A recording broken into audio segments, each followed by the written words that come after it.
Hello, everyone, and welcome to Sentence Diagramming 101. We are still in Chapter 2, but we've made it to Part D, which is complements.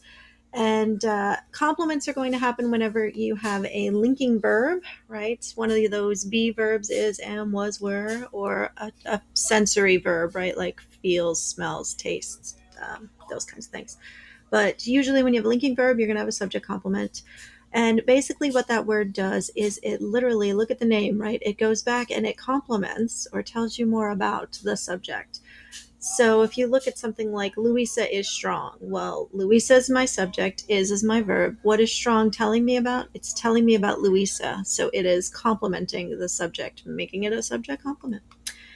And while we're here, strong is an adjective. Adjectives can be subject complements. In addition to adjectives, subject complements can be nouns, just like in this one. So you've got Mrs. Castrini was. So subject, Mrs. Castrini was, linking verb. And what was she? She was my favorite teacher. So teacher is renaming Mrs. Castrini. But teacher is a noun. So subject complements can be nouns or adjectives. They can also be pronouns while we're here.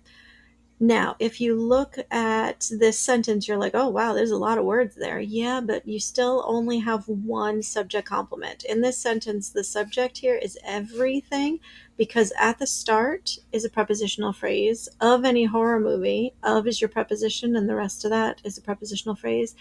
You're going to learn this in a bit, but just to make it easier, because there are very few sentences in English that don't have prepositional phrases.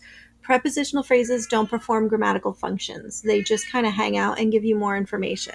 Now, I did just lie to you a little bit because there is one instance where they do perform a grammatical function, but that's when you're dealing with idioms or like phrases unique to the English language. So we'll talk about that in a little bit.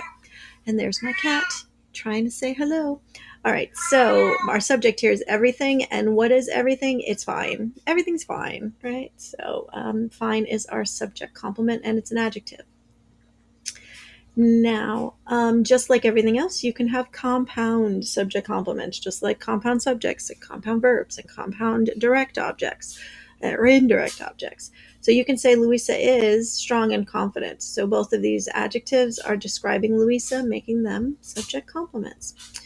So yeah, all right, now here is the exercise for subject complements. So work your way through, figure out what they are. If you can, identify what part of speech they are, that's also helpful.